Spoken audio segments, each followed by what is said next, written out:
Welcome to this retro content from Throwback Thursdays, whether it's from NoDQ.com, the Jeff Meacham Network, Casa D18 Studios itself, a Simple Man's brand, or the J. Hebert Studios, and anything to do with FTW Productions. This will be the content re-aired right here on Throwback Thursdays that you could expect to see on the Casa channel.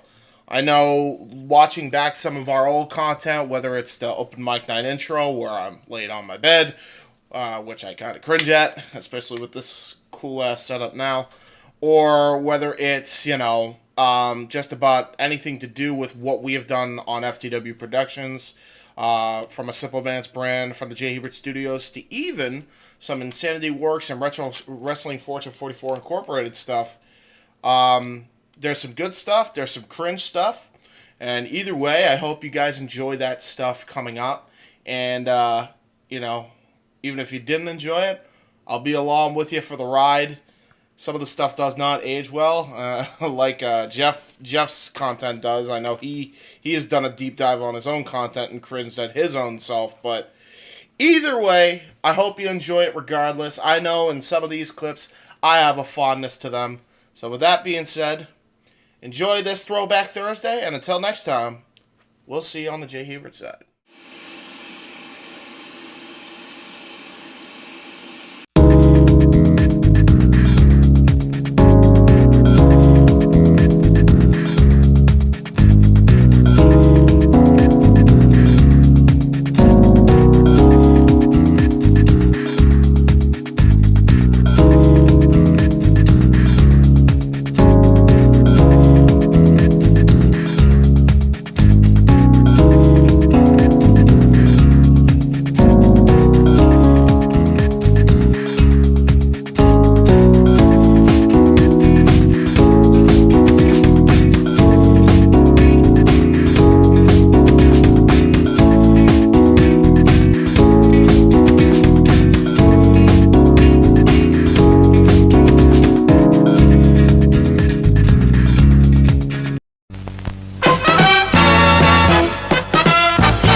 Now, preview time.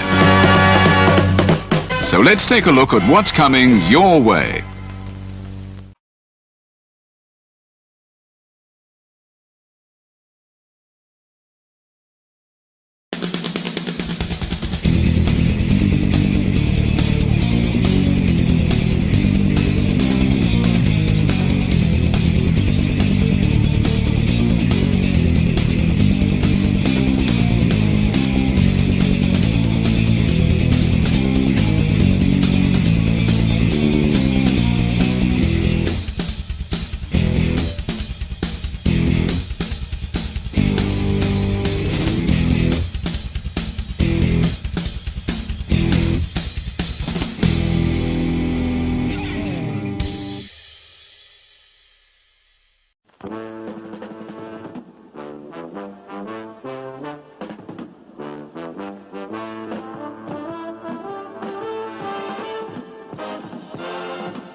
Casa D18 Studios, an affiliate of the Jeff Meacham Network, Multiverse of Media, proudly presents this retro content from NoDQ.com.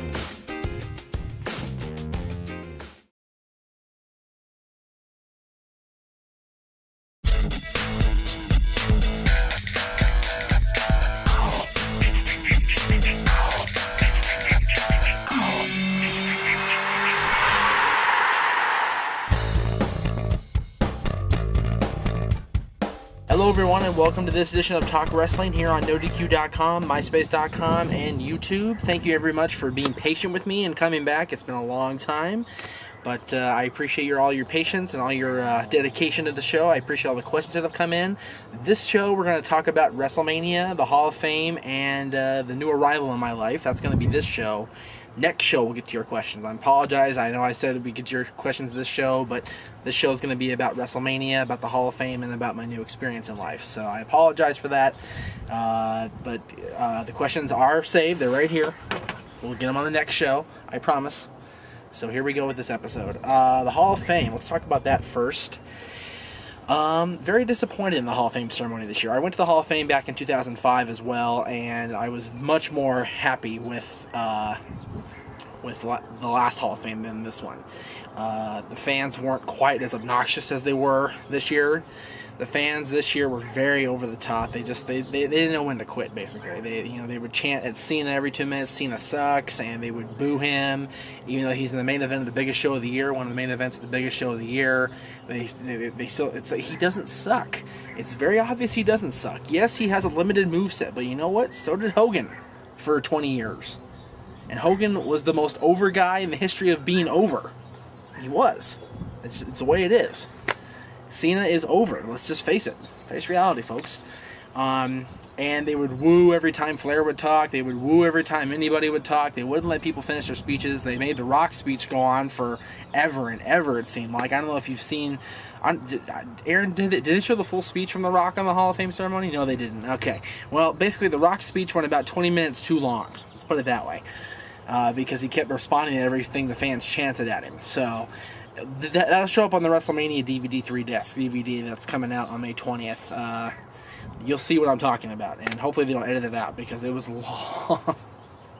The night just drug on, and Flair got a limited amount of time as a result. And Flair was the main event of the Hall of Fame, essentially. He was the last guy on. He should have been given the most time. He was retiring, even though he wasn't really retiring. We didn't know for sure. Yeah, right. But I felt it was in very poor taste that the fans were a little bit over the top, and a lot of them weren't dressed the part, if you know what I mean. They weren't dressed for a ceremony of that magnitude. They were dressed in t-shirt and jeans, and it's like, come on, guys. It's the WWE Hall of Fame ceremony. Wear something nice. I was in a nice shirt and dress pants, and it was disgusting to me. Oh, well. WrestleMania the next day, after being in the Magic Kingdom. Prior to that, we went to the Magic Kingdom early in the day. We drove from there to WrestleMania in a taxi cab. It cost us $50. Gotta love Florida. Anyway, WrestleMania was okay. I thought the WrestleMania I went to in 2000 was a little bit better. But I will say that I was happy with the outcome in the main event. Undertaker versus Edge was phenomenal. Great match. And I loved the submission ending. I love Edge tapping out to the Undertaker. Not once, but twice, because he did it at Backlash too. Even though Undertaker kept on a little bit longer at Backlash, that was cool. But, other than that, I was very underwhelmed with WrestleMania this year. I felt that the Battle Royal that they had pre-WrestleMania was a little bit quick. And the payoff was a 9-second match, 8-second match, whatever it was, with Chavo and Kane. That was lame. Batista versus Umaga stands out as being particularly bad. I was very bored. I almost fell asleep in that match. It was like a bathroom break type match. Usually the Divas match is a bathroom break match, but the Divas match was actually pretty good considering who it was. You know? The WWE title match was bad, I thought even. Those three guys are the flagship guys on the flagship show, and they didn't deliver. It was sad. Mayweather and Big Show, you all saw that. It took brass knuckles, 3 chair shots, and interference from his bodyguards to beat him. And Mayweather was supposed to look strong in this fight, and he looked weak. He did. Bottom line. What else happened in WrestleMania? Like I said, the Diva match was okay, considering, the participants, and considering that I couldn't see much of anything, If I'd been sitting closer, I probably would have enjoyed the match more because they were dressed nicely. But I loved Santino Marella getting the clothesline from Snoop Dogg. That was awesome. I love Snoop Dogg, and I hate Santino Marella, so it works out. WrestleMania. What else happened? Money in the Bank was even not as good as the previous 3, in my opinion. John Morrison stood out in that match. His moonsault with the ladder, holding on the ladder onto the other guys, was really cool. I thought the spot that Shelton Benjamin took, the bump he took onto the ladder through another ladder, or off the ladder through another ladder, whatever it was kind of like, okay, Shelton doesn't need to be doing that kind of stuff. He's a great athlete. He doesn't need to be proving that he can take, sick bumps like that. That was just, again, it's my show, it's my opinion, It is. Oh, Flair and Shawn Michaels. Duh, I'm wearing the Flair shirt. I would remember that, wouldn't I? That was the best match of the night, Flair and Shawn Michaels. You got a 60-year-old guy and a 40-year-old guy carrying the show. That says a lot. Yes, they are 2 of the greatest, if not the 2 greatest of all time. But a guy Flair's age and a guy Michaels' age should not have to carry the show. And they did. They did. Undertaker and Edge and Flair and Michaels were that whole show. If it wasn't for those two matches, I would have been pissed about going. As it is, I'm not very happy that I went. I'm happy that I got to spend time with my dad. I'm happy that Dad got to see his favorite wrestler of all time win the world title at WrestleMania, continue the undefeated streak, etc., etc. And I'm very honored to have been a part of Ric Flair's last match ever. I mean, I said it in my blog, 74,000 people out of 6 billion on the planet. I like those odds. That's really cool for me to have been a part of that live and in person. And be able to give Flair the standing ovation that we did. It was incredible. What was funny about the whole night was after the show, I found out the next day about the big fireworks disaster, the big fireworks explosion, or whatever it was. Apparently it happened right behind us, and we didn't even know. We left the arena, we left the stadium that night, and we walked down and down and down the ramp, and we left. We went back to Disney, we slept, we got up, went to the Animal Kingdom the next day. We got back from the hotel, and Mom was like, "Did you hear about what happened? Are you guys okay?" And we're like, "What are you talking about?" And I'm like, "Yeah, there's this big old explosion," and we were like, "Okay, we didn't know." Very funny. We were just oblivious. We were just so enthralled with WrestleMania, I guess so enthralled with the fact the Undertaker had won the world title, and that the night had ended on a positive note, that we were just overwhelmed by everything, I guess you can say. And then I come home April 1st. Jade and I went to the hospital April 2nd for an OBGYN clinic appointment, and we ended up not leaving the hospital for a week. Dylan was born that Friday, the Friday after WrestleMania, if you can believe it. We went back, we went to the appointment. Her mom was saying, Jade's feeling this, Jade's feeling these pains, Jade's feeling that emotion, Jade's doing this, Jade's doing that. Turns out she was in labor. She was in labor. While I was gone, she went into labor. And she was having labor pains. So we checked into the hospital Wednesday night. We stayed there. Jade and I were at the hospital, all day, every day until the following, I believe, Tuesday or Wednesday. And Dylan came home a week later. Dylan was in the hospital for 2 weeks. Very trying time for me and my family. We were really scared for him. He wasn't eating right. He wasn't eating enough. And we were very emotional. Obviously, I still am a little emotional. You can tell I'm starting to get a little teary. You can hear it in my voice. But he's home. He's right in there. He's happy. He's a happy boy. He's very, very outgoing baby. You can feel it. He's gonna be a superstar. He is. He's gonna have a great life. I feel that. I truly do. He's got a great family surrounding him. He's got a great mom. Hopefully, I'm gonna be a great dad for him. And we have a good support system in place, and we have friends that love us and appreciate us, and we have friends that want to help out. We have people like Aaron and Beth and Jamie and Lee and Mike and Josh and everybody that want to help out as much as they can. They volunteer to come over here all the time, and it's great. And my best friend Allison is over here, Dylan's godmother, Jade's sister, his other godmother. Even Jack Evans, wrestler from Ring of Honor and PWG, his godfather. How's he doing? How's he doing? Okay, everything's okay. He calls me all the time. It's great. And so we're very happy. We're settled in. The baby's home. Everything's good. I came back from a great trip in Florida. I was there for a week. We went to Walt Disney World. We were there for a week, like I said. Went to WrestleMania. Went to the Hall of Fame. Those were both okay. The whole point of the trip was WrestleMania. I was kind of like, Disney was better. Disney was better this time. And now the baby's home and everything's great. And I appreciate everybody watching today's episode of Talk Wrestling. Hope you enjoyed it. Hope you enjoyed my thoughts on WrestleMania. Hope you enjoyed my thoughts on the Hall of Fame. Whether or not you did, let me know. That way I can get good feedback, bad feedback. Let me know what's up. And we'll be back with your questions next time on Talk Wrestling.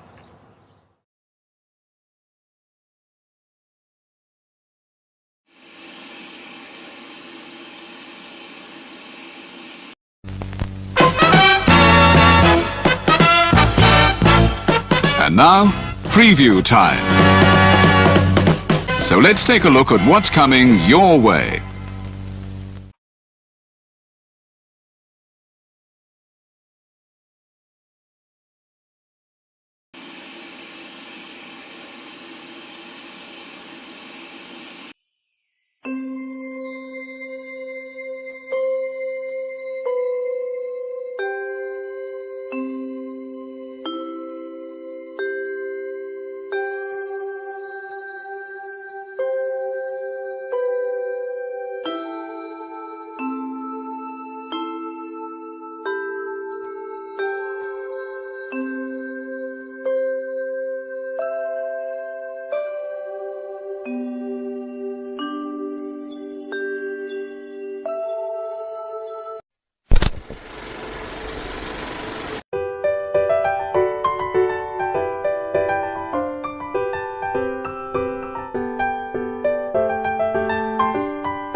gentlemen, to the Renegade of Wrestling. I am your host, JJ Williams, a.k.a. Lil Jimmy. Over here, that's right. Over here, I've got the Lady Killer Ray Larkin rocking the Cena here.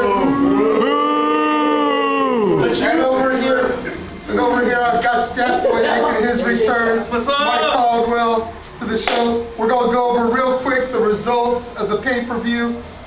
Overall, I think it was a decent pay-per-view, wouldn't you agree? There are a few things that kind of upset me, but overall... We'll start from the beginning so I don't get booed out of this damn restaurant. I don't know, you might get booed off the gate because you thought Kofi was going to retain, and your new United States champion, Dolph Ziggler. Wow. I told you it was going to happen, man. I told you. Look, guys, Kofi Kingston is the next Booker T. I've said it several times off the show. Okay. I believe he can be. He's not right now. Hold on, you're going to get a debate on that. Who wants to talk about Kofi and Dolph Ziggler? Somebody, come on, somebody come up. Anybody. Macho Man, let's go. Macho! Brother! Oh, yeah! What's your name? Johnny? It's Johnny. Okay, Johnny, go ahead. I know first thing first, put over that shirt. Nice. Macho Man Randy Savage. One of the greatest. Alright, so why are you putting over Kofi? Or are you putting over Dolph? Which one are you trying to put over here? I really think Kofi's held the title long enough, and you're not going to get a chance to move to the next level holding on to the championship. I completely agree. So you say Kofi moves up? I think Kofi's moving up, and I think also it's a good opportunity for Dolph. I mean, he hasn't had a good push. Thanks, and, man. I think it's going to be a good chance for him to do that. I completely agree with you. I was telling this guy, I was like, you know, if you look at the championships as props, Kofi is over. He doesn't need the prop to get over anymore. But Dolph needs that push right now. He missed it. And we're all waiting for Kofi's merchandise to go 85% off on WWE Shop.com. All right, thank you, Mr. John. Thank you very much. Sir. All right, little Johnny. All right, Johnny over here. from there we had The Miz versus A-Rod, which was a complete shock to me. I completely thought The Miz was going to take the first I have one. The Miz too. We thought The Miz was going to take it, and A-Rod was going to get it on the next one, but A-Rod completely shocked us by taking this victory. I'm not mad, I'm just surprised. I'm just going to throw this out here. I'm already getting heat for the Booker T comment. I think A-Rod is the next Kurt Angle. Hold on. I'm just taking heat, although I have bullets from that here. Who do you think you are, Bret Hart? You know what I mean? No, if I was Bret Hart, I'd come in here on a wheelchair, limping in. Shout out to Bret Hart. Thanks for watching the show. Next match. Breathe, man. Next match, I believe, was Ahmed Johnson. No. Which is right now. We got hold on. Big Show Del Rio. Big Show Del Rio. Anyways, moving on to Ahmed Johnson versus Wade Barrett. I told everybody, Ahmed Johnson turned on his former team, and now he's the Intercontinental Champion. But another thing you brought up, why was everybody cheering USA? And what Thank you. You got a South American and a Brit, and the crowd's chanting USA. What the fuck? I guess they were just heat toward Wade Barrett. Seriously. I'm actually liking how lately, when I saw the last couple of matches, how they're just running out now and fighting. Yes. And now when like Del Rio came out just to go back on that botch match, but Big Show just ran out and just socked the shit out. He just like socked the shit out of it. We were talking about that before, how they need to go back to the old days. You know, good friends, better enemies. Yeah. That's what we got with A-Rod and The Miz. Yeah.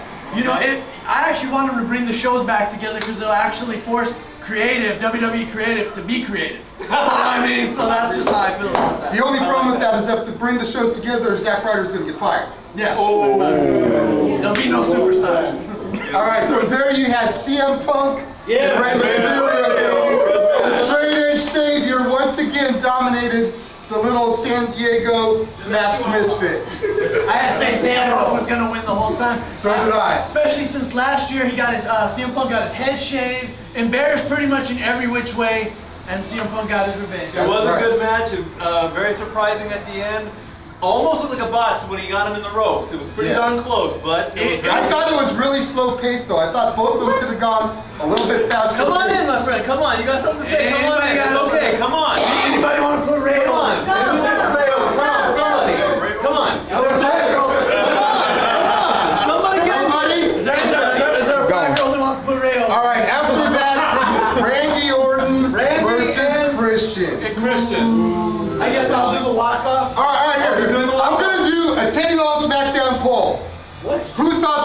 should have won tonight? Yeah!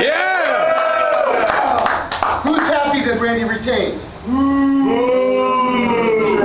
Who's tired The of seeing beeps have spoken. Who's tired to see Randy doing this all match? Seriously. Randy Orton dance. Randy Orton dance. What's I guess that was it. That's the RKO. I can get in the shot, so No, Randy Orton, he does a little too much dancing when he's on the ground. Yeah, He's doing the RKO. Me and you, Lady Killer, we talked about this a lot. We've been supporting Randy Orton pretty much from the beginning. But I'm starting to get tired of his superhero, Super Cena-like push. And those Wolverine sideburns. Christian finally got his big-time push. He got his championship. and now they've buried him. And he got If screwed. Randy Orton gets injured, SmackDown's fucked. I'm just throwing it out there. Yeah. They have no viable contenders. Nobody will buy Christian as a champion with the way he's been buried now. Poll question: will they go at Money at the Bank? And SmackDown. And Or do you think Christian will be in Money in the Bank? Yeah, he will.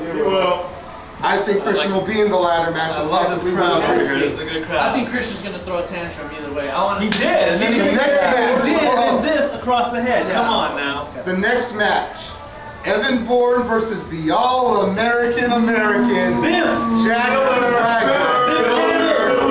Yes, it was a filler, but you know what? It was cool to get the All-American in Washington, D.C. Just throwing that out there. I was happy to see Swagger come out. Speaking of All-Americans, Barack Obama. What a Man, job. Okay, now President. here's what they should have done. If you remember Great American Bash in Washington, D.C., they had the car, they had the divas, they had the car wash. Vince was in the limo.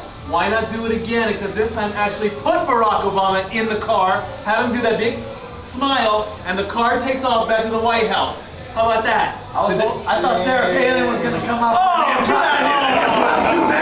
But you know who we did get with the Divas? We got Keith Stone. Give me a beer! Wow. Really? WWE's supposed to be PG and they're shilling beer again. What the hell? I need a beer right I was now. waiting for Stone Cold to come out and just stun the dude. Get your 12 back. Get your Keystone t-shirts on shopzone.com. Available now. Welcome. And finally, Okay, get out of here. You're gonna get it was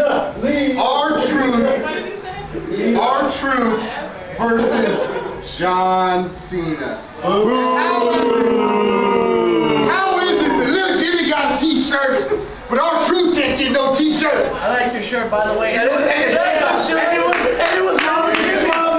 It was little Jimmy. Actually, it was the Lakewood Mall, baby. $20. $20, baby. I like that shirt. It was cheaper than the cameraman's custom-made anti-Cena shirt. Oh. It was little Jimmy. They came to the aid of John Cena with a very Italian thing. Okay, you've had enough. You better get out of here because someone's coming in. I don't care. Anybody want to put R-Truth over? Anyone, come on. Anyone else want to talk about how they're tired of Cena? Come on up right now. Cena haters. Make yourself known.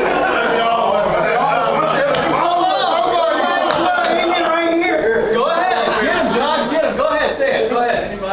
Anybody? So all of you like the five? Anyone? All of you are Six and then 2 minutes of wrestling. There you go. Tired of the prototype. Enough with this Cena. If you only got 5 moves, Hold on.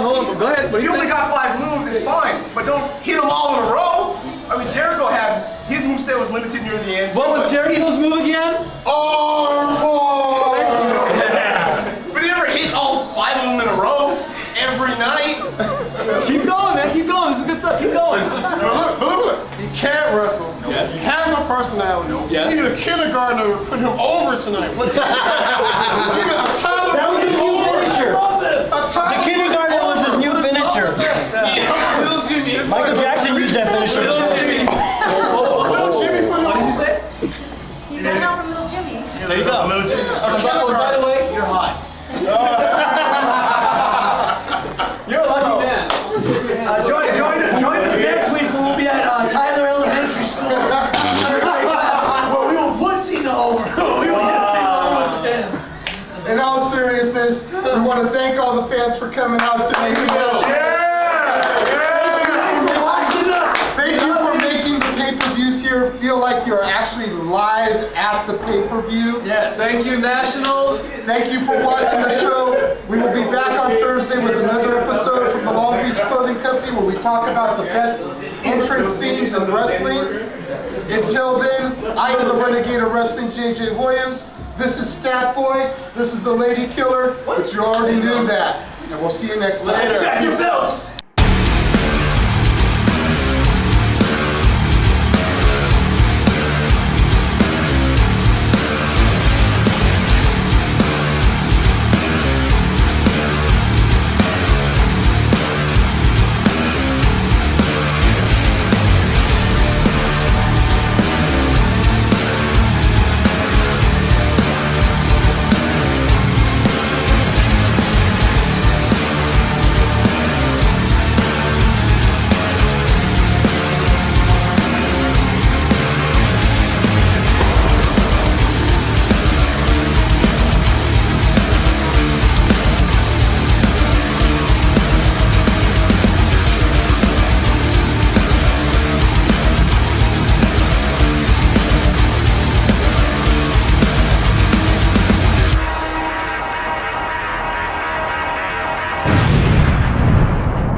And now, preview time. So let's take a look at what's coming your way.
The Casa D18 Studios, an affiliate of the Jeff Meacham Network, Multiverse of Media, proudly presents this retro content from the Casa D18 Studios.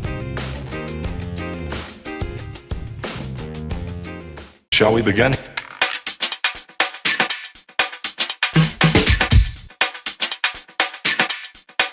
Let's begin now.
Welcome, YouTube fans, to Double Down with Double A with a very special guest, somebody that, you know, I hardly ever have a chance to share the spotlight with. Want to introduce yourself? I'm the Renegade of Wrestling, JJ Williams, and to steal a catchphrase from Alberto Del Rio, you already knew that. But anyways, I think they forget who you are more often than not, because, you know, ever since August when your show debuted, you've put up like an episode a month, at best. Yeah. Well, So, you know. But anyways, this is episode number 9. We're coming to you live via SD card, not necessarily Memorex, because there's no tape in the camera. But we're forgot my last week's show. I forgot to give a quick plug to Long Beach Clothing, you know, because last week, yeah. Oh, those guys that we have like embedded on our arms now. Yeah, now and from now forevermore, whenever we go to buy stuff at Long Beach Clothing, we get 20% off on. 20%. That's on top of the already, you know, established Casa D18 Studios discount. Yeah. Good point. Which we can't tell them what that is, but you know. Yeah. Yeah. Because that's on the DL. Yeah, but the LB is a worldwide discount. If you have a Long Beach discount or Long Beach tattoo, you're That's right. Yeah. Thank you, Jeff Meacham, for once again photobombing, if you will, our video. But anyways, Fat Man gotta speak. But anyways, we're talking about our top 10 video games of all time. That is right. Actually, and I got quite a few honorable mentions in here because I just gotta mention them. I mean, because they're just cool. I didn't put any honorable mentions. I will admit it was kind of difficult to narrow my 10 down, but I was able to manage without any honorable mentions. Yeah, but I'm gonna give you a fair warning. A lot of these are old school that, you know, because I'm old. Yes, he's prehistoric. And he had Moses on caller ID, you know. What are you talking about? What are you talking about? He was my godfather. All right. Oh. Moses. Oh, by the way, I think by the time this one airs, it'll be my birthday, if I'm not mistaken. I do believe you are right, sir. Your birthday will be in 2 days. Oh, okay. So you guys. So happy early birthday. Yeah, and yeah. So leave nice comments this time. Number 10 on my list. You know, I'm working my way down, of course. Is Pole Position. Okay. You know, for those of you that remember that game, you know, prepare to qualify. Doot, doot, doot. And you got the little Atari joystick on. You know, and the Pole Position was the business. Oh yeah, the explosions were cheese-tastic, but they were awesome. And number 9 on here, you know, going back to the old Atari thing, you know, this is when Mario had to save the princess from Donkey Kong. I don't know if any of y'all remember that one, but you had to, you jumping over barrels and you're smacking them, and you know, you get to the top, grabbing the little hammer, and it's like, you know, look, it's like Baby Dinosaur with his frying pan. Just, not the mama, not the mama, not the mama. Damn, we were thinking the same damn thing. Number 8. I mean, this one is, I'm sure it could be approved by anybody. I mean, if you're an 80s child, you know this game. It was Pac-Man. You go around, you've got to finish the maze. You eat those little you eat the big pack pellets, and you chomp on the monsters. And their little eyeballs were like, whoa! Crazy ass game. You know, you could play for hours on end, never get tired of it. Hey, matter of fact, there's this place in Lakewood, or actually it's Bellflower. It's on Lakewood Boulevard. It's called Club New Wave. It is completely 80s themed, and they have that game where you could just play for hours on end, and you can play it for free. Nice. Yeah, I was thinking about doing that for my 40th birthday, which is in a couple of years.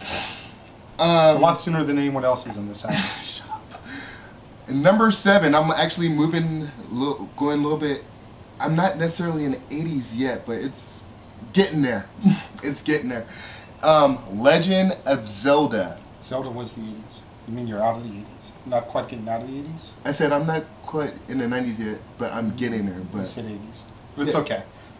But yeah, that one I played. You know, I've beaten that game so many times, and only when I haven't beaten the second quest, but the first quest I beat countless amount of times. I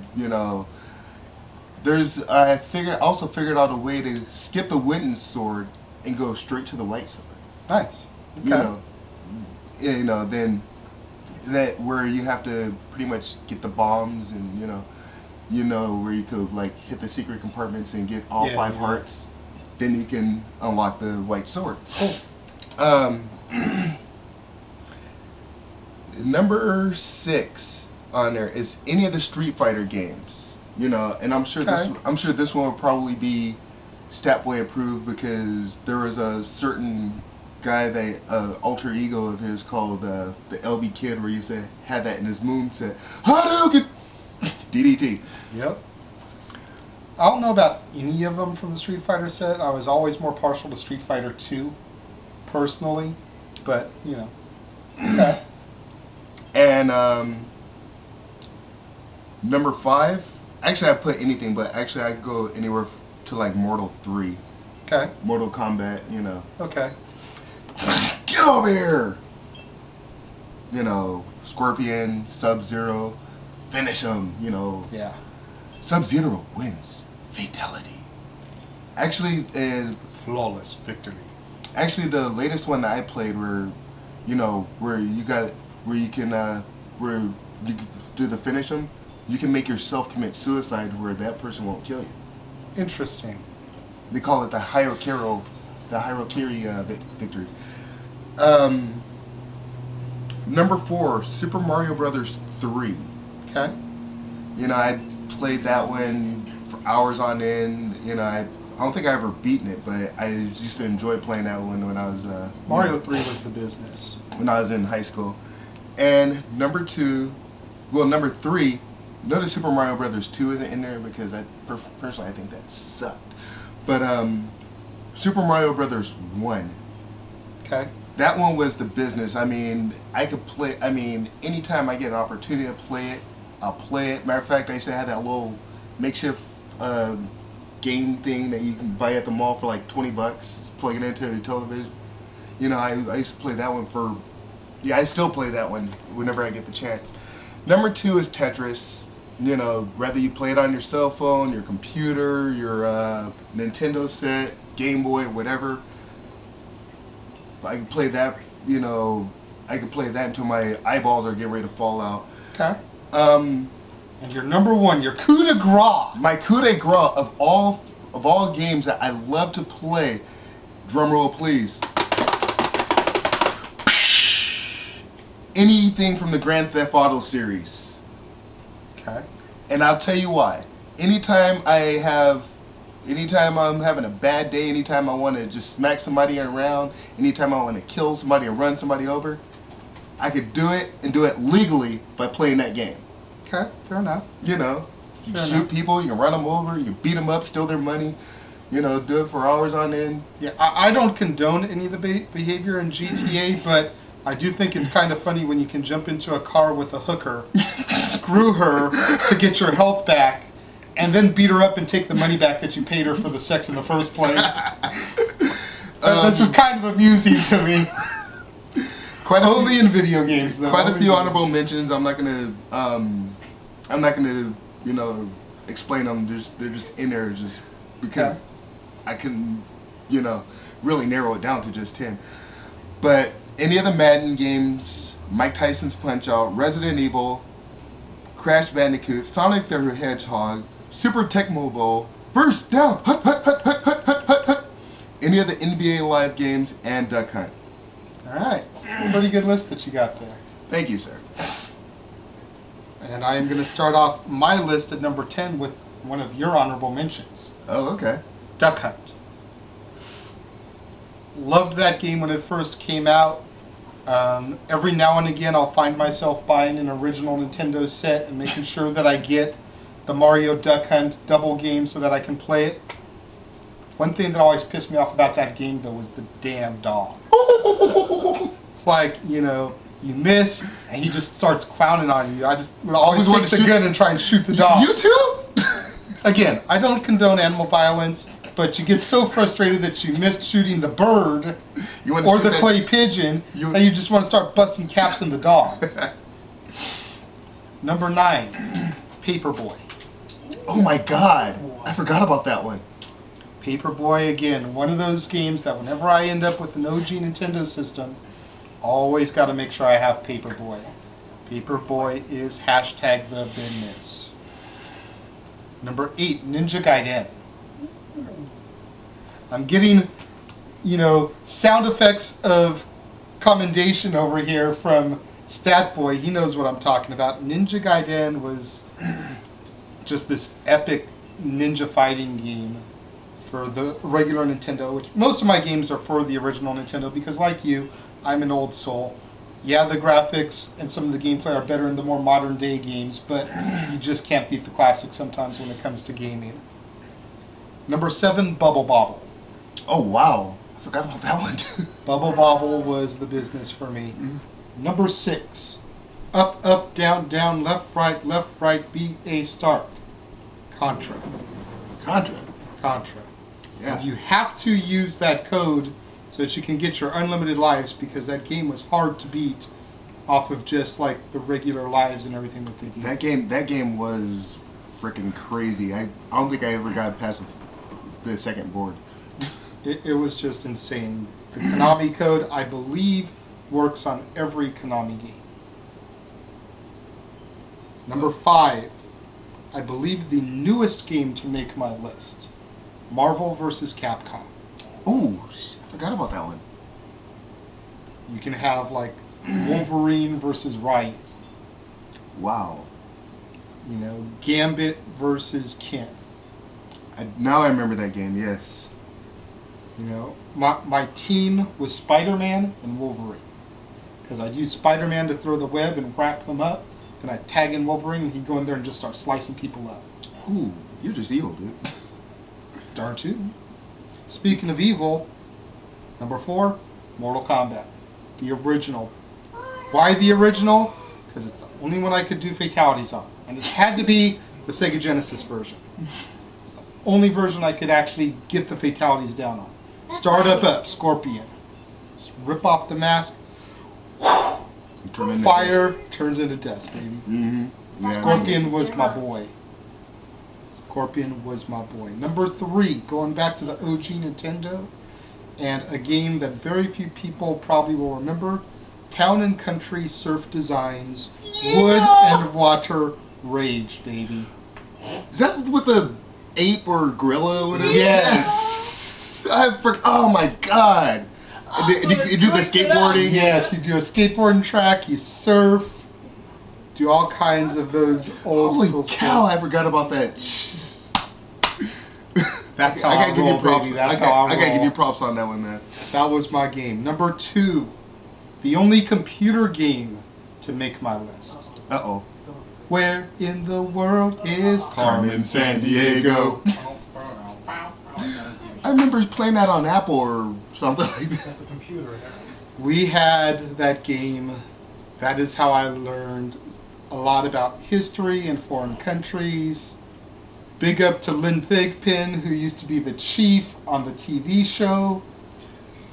And now my daughter knows her as Luna from Bear in the Big Blue House. Same chick? Same chick. Yeah.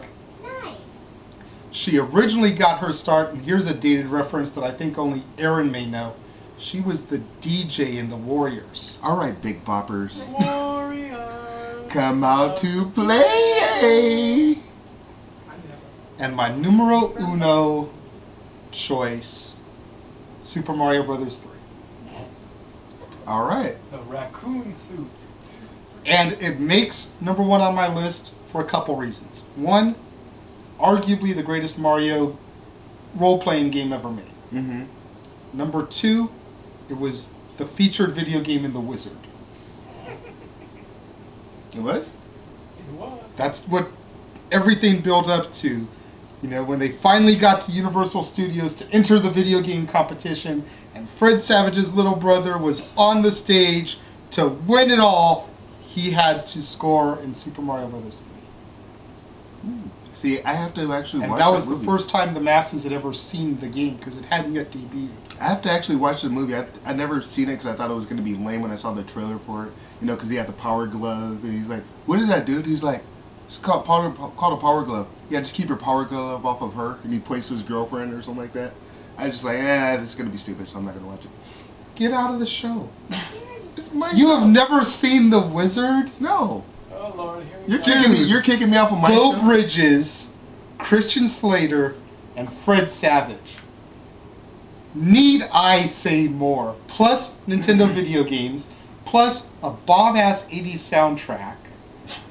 50,000? You scored 50,000 on Double Dragon? See, I knew Statboy would get it because he's a video nerd. The Wizard was the business. I saw that at the Los Altos Drive-In, where now Kmart is. That puts in perspective for you over there off of Bellflower and Stearns. Oh, not Stearns, but Spring. I know the area. I did not know there was a drive-in that used to sit there, but you know. Yes. Way before Lowe's and Kmart and KFC and Worthington Ford got expanded, that was a drive-in theater. That is where I saw The Wizard, and even though it has nothing to do with this countdown, that's where I saw Bill and Ted's Bogus Journey. Very interested in it. So, that is my top 10 list. Actually, there's one I forgot to mention from Nintendo that I used to enjoy playing a lot, and that was Hogan's Alley. That was another good one. Yeah. Well, anyways, leave your comments right here in the comment box, somewhere down there or whatever. Make video responses. Video responses. We've been trying to persuade people to do that. Make a video response telling us your top 10 video games of all time. Find out how hard it is to sit in front of one of these cameras and talk to nobody. Trust me, it's not easy. It's not as easy as it looks. Even with the peanut gallery in the studio that technically is watching us, it's not that easy. Leave your comments, your video responses, whatever. I am Double A. I'm the Renegade of Wrestling, J.J. Williams. And we are signing off. Good night. Have a pleasant tomorrow.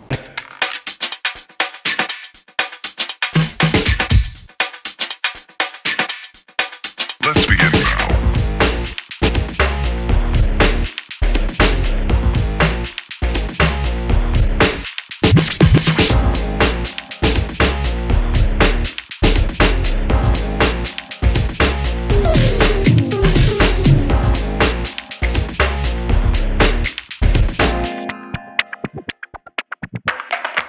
Let's begin now.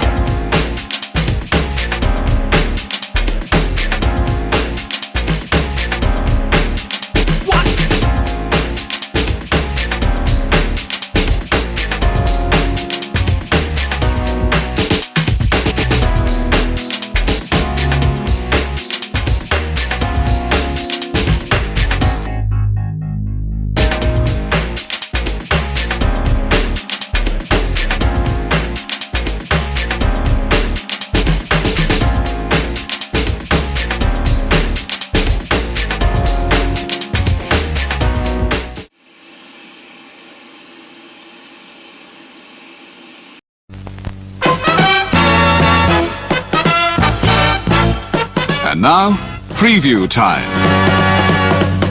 So let's take a look at what's coming your way.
Casa D18 Studios, an affiliate of the Jeff Meacham Network, Multiverse of Media, proudly presents this retro content from NoDQ.com.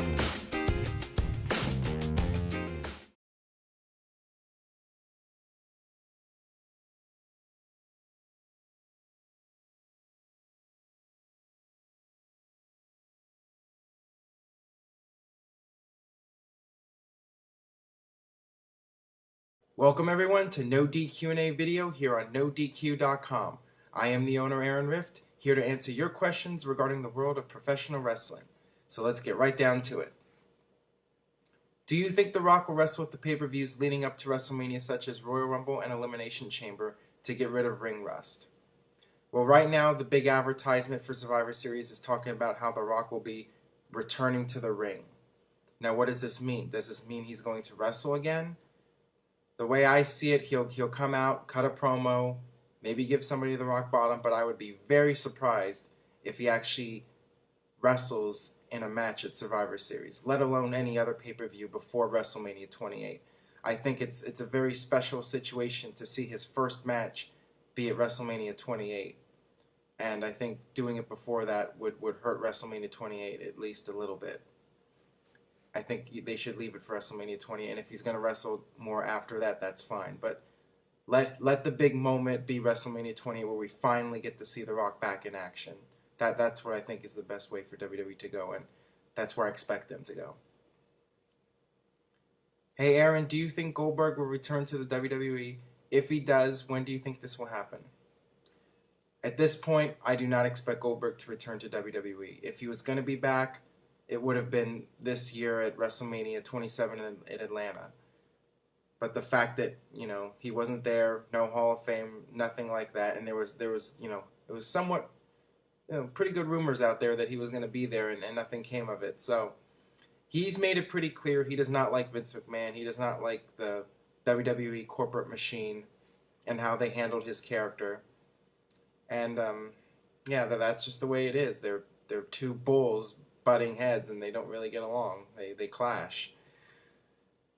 Will Goldberg end up in the Hall of Fame one day? He should be in it, in my opinion. And I know there's some people in WWE, like Triple H and Shawn Michaels, that don't really feel he deserves it. So it could be an uphill battle for him to get into the Hall of Fame. But I'm sure he's not sweating over that or losing a night of sleep because of it. He's just fine doing his own thing. He knows what he accomplished. He knows he has his fans, and I'm sure he's satisfied where he is in life. And, he's not concerned with what WWE is doing at this point. What is your opinion on the Ultimo Dragon, and why do you think WWE dropped the ball on him during his run? Well, let's just say that Ultimo Dragon's opportunities in WWE slipped away. Who stretches the truth the most? Kurt Angle or Hulk Hogan? I actually really like this question a lot. This is one of the best questions I've gotten because it's really difficult to answer. We all know Hulk Hogan likes to stretch the truth with his exaggerated stories, talking about how he body slammed the 700-pound Andre the Giant and tore every muscle in his back. That whole story. And there was like 100,000 people at WrestleMania according to Hogan. He always makes up these crazy numbers. And yeah, Kurt Angle the same, talking about how UFC wants him and he's going to go into the Olympics. And I'm sure in his mind he wants to do these things, but what goes on in his mind and reality are two very different things. And sometimes both Hogan and Angle can get, I guess, just a bit delusional, to put it mildly. So yeah, it's a really tough call, but definitely Angle's learning a thing or two from Hogan, and not just how to cut a promo or get heat from the crowd, you know what I'm saying? If Mike Awesome was still alive today, would he be the one to end The Undertaker's streak in any WrestleMania? In my opinion, he's equal in speed and strength and agility for a man his size. What's your opinion on this? No. Mike Awesome, if he lived, he would probably not be in WWE at all. Just his run in 2001, 2002 was as far as he was going to go. They brought him back for that one ECW pay-per-view. His reputation never fully recovered from the whole ECW incident when he went to WCW as the champion. That pretty much hurt his reputation in the wrestling business. And, WWE did give him a run, but nothing really came out of it. And, yeah, there was pretty much no way they were going to build him up to a level where he would face Undertaker at WrestleMania. It just wasn't going to happen. Hey Aaron, with the professional wrestling companies that have had aired time on television, I wondered Have there ever been a time when a wrestler won the championship belt on a house show? Well, the one I can remember off the top of my head was Kevin Nash beating Bob Backlund at Madison Square Garden right after Survivor Series in 1994 to win the title, and he ended up holding it for a year. So there you go. What's your thoughts on the hardworking Cena myth? Myth? I said he was hardworking. I don't really get it. Just because he keeps saying it in his promos doesn't make it true. I also wonder what time of work he is putting. He can always work on his wrestling ability in promos. John Cena works 300 plus days a year for WWE. He wrestles almost every night, 4 or 5 nights a week. He's constantly on the road doing other things with them, doing media appearances, charity work, the Make-A-Wish Foundations. He does every type of PR deal with, movies, television, all sorts of things. This guy is constantly busy. How can you say he's not hardworking? Just don't even bother with it. The guy busts his ass for WWE and deserves that. Deserves that recognition for his hard work. And if you do not like his character or whatever, the babyface superhero, don't take it out on John Cena. He's just doing his job. WWE is in charge of creative. John Cena just shows up to work to do his job. So it's not right to criticize John Cena for his character because he's just doing what he's paid to do. Bottom line. Forget the TNA title. Do you think Morrison will jump to TNA if they hired Melina? You know what? If TNA hired Melina, John Morrison just might end up in TNA. Never know. What do you think of the whole Raw guest host thing every week? Who is your favorite and least favorite guest host? Well, my favorite guest host of the celebrities would be Bob Barker. He's the one I still remember. He was really entertaining. He didn't bury the product or act like he was above WWE. He came there, had fun. All the wrestlers had a good time. It's just great stuff. My favorite of the wrestling guest hosts would be Jesse Ventura, just because I found it really funny when him and Vince did their little commentary, going back to Saturday night's main event and just, the whole rehash of it, I thought was really funny. The worst guest host would be Jerry McPiven. The Miz will be banned from the Summerfest. And Dr. Ken, oh my God, that was horrible. And the thing is, I like those guys, but they acted like they were so above WWE, and this was like the last place they wanted to be. And it really showed. It was just, oh God, terrible stuff. Oh man, just thinking about it makes me want to puke. Hey Aaron, what do you think about WWE's official announcement of the WWE Network? Besides Raw, SmackDown, NXT, Superstars, and possibly Tough Enough, what other shows do you think will be on the network? Do you think they will have a show for FCW? Well, this is something that's been talked about for months now. WWE finally starting up their own network. It's now been officially announced for 2012. I think it's a good idea if they mostly stick to wrestling because that's what people are going to be tuning in for. People want to see all the old archived WWE footage from their tape library.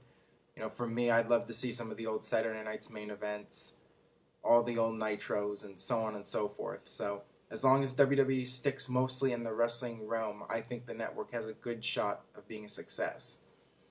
Now, of course, I'm sure they'll air some of their movies, and they might try to get a few original shows here and there, but if WWE tries to make this a network where it's like 50% like original content, it's not going to be that good, in my opinion. So yeah, I guess we could see an FCW show maybe, but I think it's mostly going to be stuff from their tape library that they're going to air on the network. If you know who, then you know what, where would he be in WWE today?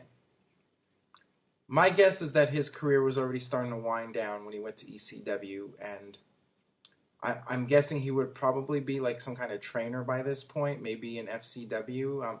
I'm sure that the guys coming up would be a lot better in the ring if he was still alive, for sure, because, he was one of the best, and he could work with these young guys and make them really good. But it's just, very unfortunate. Hey Aaron, this past Raw had a lot of lower card guys like Rex, McIntyre, and Hawkins talking about them having something big. Do you think this is going anywhere or just filler talk? It's just filler. You know, the Raw on this week on the Raw Super Show, it seemed like they were trying to get as many guys on the show as possible. But with so many guys on there, you know, guys like Rex and McIntyre, Hawkins, all these guys, you know, they're just lucky to get any kind of airtime at this point. All right, that about does it for No DQ&A video. Thank you very much for watching. Please subscribe to the YouTube channel, youtube.com/NoDQCAW. You can leave a comment on the video. Let me know what you think. Do you agree? Do you disagree with my opinions? And that's it. We'll see you next time for No DQ&A video here on NoDQ.com.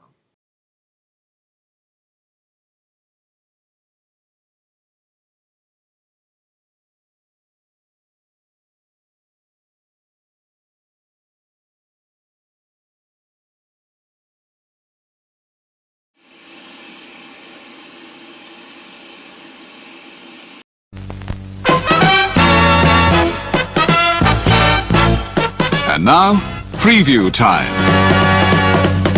So let's take a look at what's coming your way.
The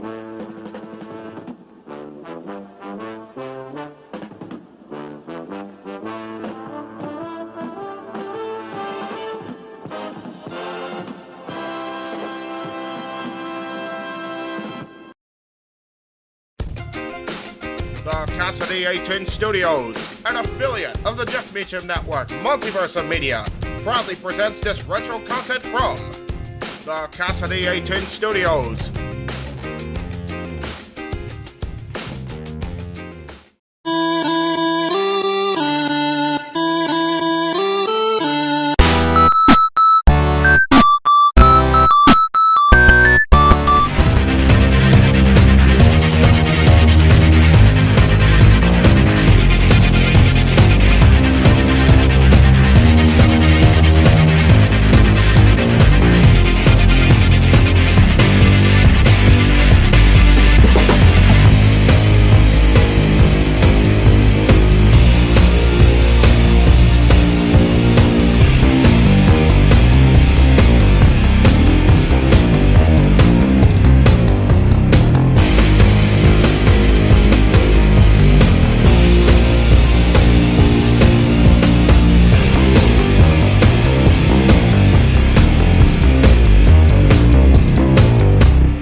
What's up, Internet Episode. Thank you, Mr. Studio Audience Man. You're welcome. Night night.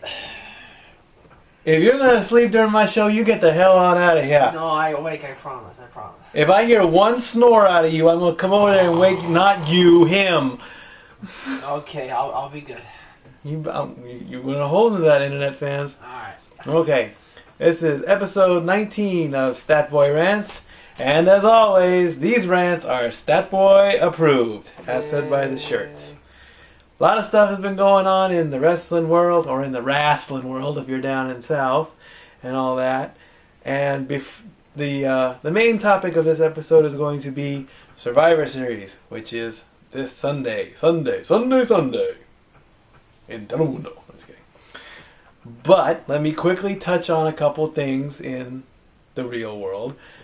Coming up on November 19th, which is Saturday, depending on when you see this, we got UFC coming up with Mauricio Shogun Hua putting up his title against Dan Henderson.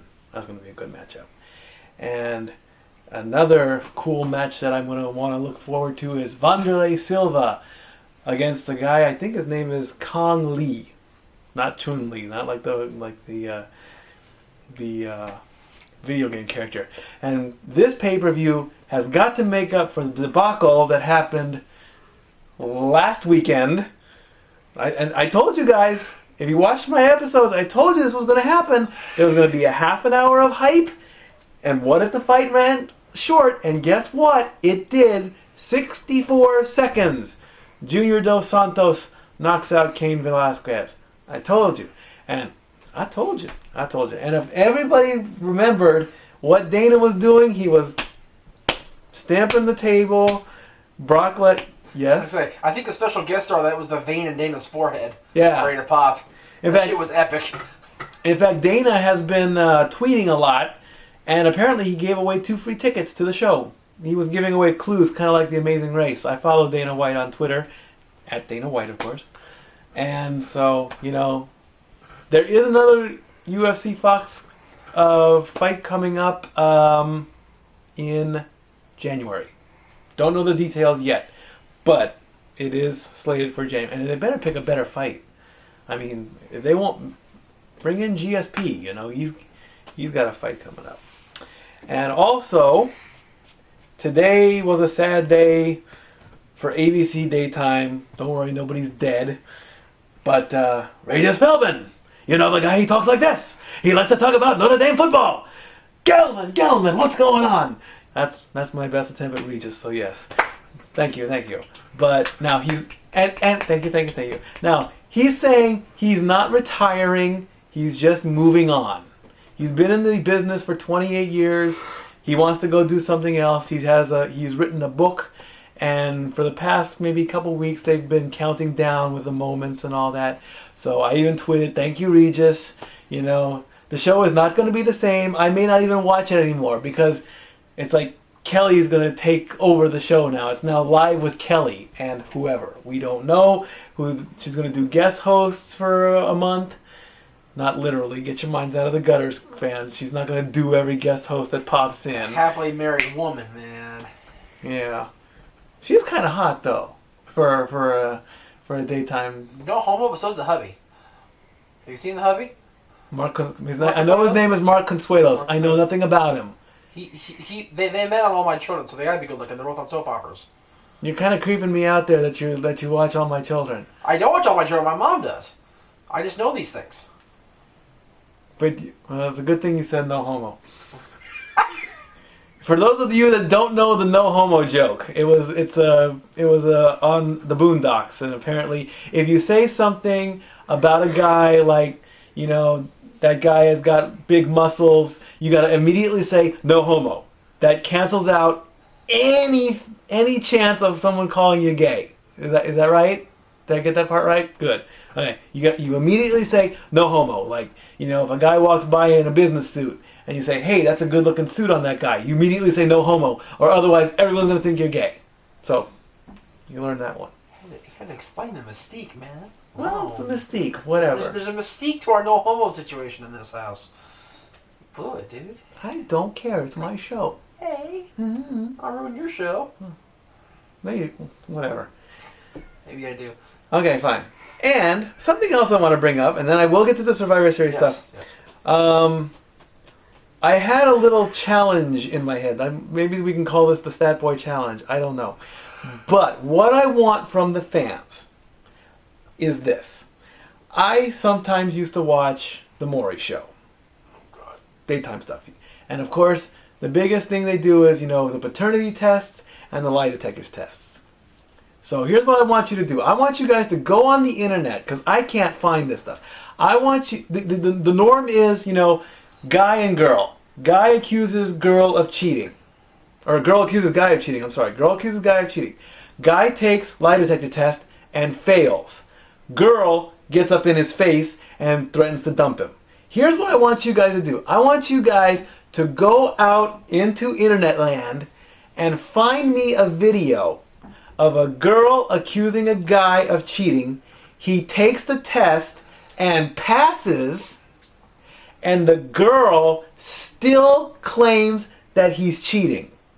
Alright? I want you to try and find a video like that. If you can find a video like that on any talk show, doesn't have to be anymore, and put a link on it in the comment box, I'll send you one of my shirts, free of charge.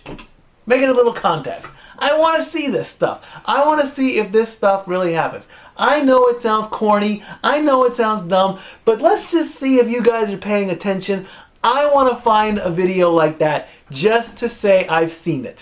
Because I can't find it. I want to see if this stuff happens. So that's the first official Stat Boy Challenge, I guess. I don't know. So what you're saying is you can't find it, and therefore you can't see it. Is that what you're saying? I like what you did there. Okay. That was real good. Okay, fine. Yeah, you got the. Yeah, you failed. All right, now let's get to the meat and potatoes of the show, or the turkey and the stuffing, because Thanksgiving is next week. I like what you did there. Thank you. That was good, kind of. Turkey and stuffing. Turkey and stuffing. Turkey. You will get stuffed after you eat the turkey. That's right. You know, light or dark. Doesn't matter. Yes, it does. Not to me. Oh, come on. Bird. You gotta pick one. No, I don't. I eat everything in sight. You see how fat I am, Mikey? Yeah, because you're not wearing a shirt right now. That's right. Oh! We just scared every little child that's been allowed to watch this show. Internet fans, be glad you're not seeing this right now, okay? That's right. Be glad he's off camera. Okay. Jeff's in his PJs. He's ready for bed. Ugh. All right, here we go. First matchup. I'll go from bottom to top. The Divas Lumberjill match, Beth Phoenix against Eve. Do I really care? Do I really have to pick one? Yes. Beth Phoenix has had the belt 46 days. Can we just end this storyline, please? Beth Phoenix, no doubt. I do not want to see Eve with the title, and honestly, I want it just to die. Bring in somebody else. Now we got that out of the way. Bring in Tara Calloway to win the belt. I said that in the show. Yes, WWE, sign Tara Calloway. I haven't even met her yet, and I want her to be the Divas Champion. She's awesome. She's awesome, apparently. Your stat boy approved. How about that? There we go. There you go. WWE United States title match. Dolph Ziggler versus John Morrison. What the hell happened? Where's my broski? Where's Zack Ryder? Is this petition being thrown out of the internet window? Hashtag Manhattan Screwjob. Manhattan Screwjob, there you go. I mean, come on! Why is Zack Ryder trying so hard on Twitter to get him to that U.S. title match if he's not going to get it? Because Laurinaitis is a fucking idiot. With a frog in his throat. And a drumstick as well. Dolph Ziggler's had the belt 153 days. I do not want to see John Morrison win this match. He doesn't need the title. So, Dolph Ziggler by default. You know, I'm sorry. If Zack was in this match, I would pull for Zack. I would try and... No, I better not try and take out Dolph, because that'd be kind of it. Nah. I would root for Zack, of course, but let's go Dolph holds on till Rumble. The traditional 5-on-5 Survivor Series match. Team Orton, Randy, Sheamus, Mason Ryan, Kofi Kingston, and Sin Cara. Oh, Evan. That would have been you in that match. We had to replace Evan Bourne with Mason Ryan. Isn't there anybody else on the roster we could have picked besides Mason Ryan? Really? Tara Calloway.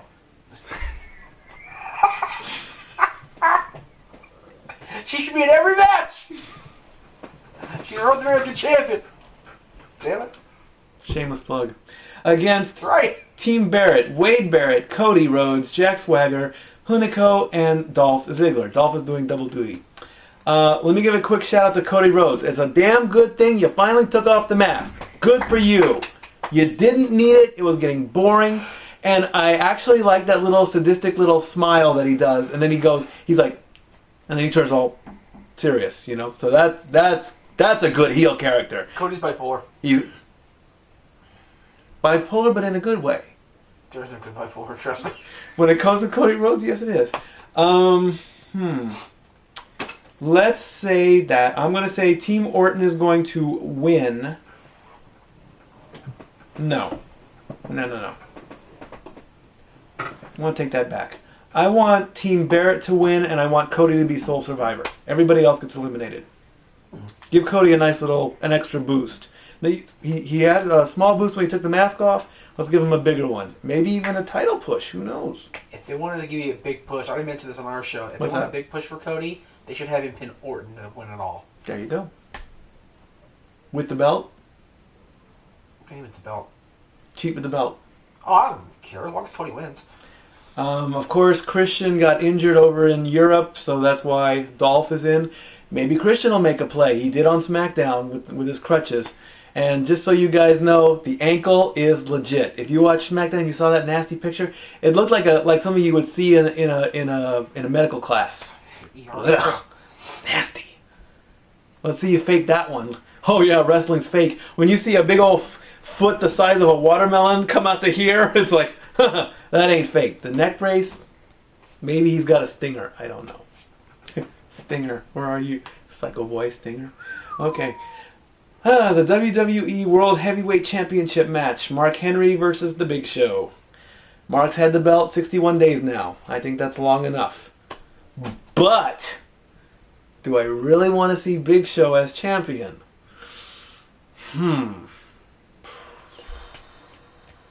I don't think he can hold it. He's held it before, but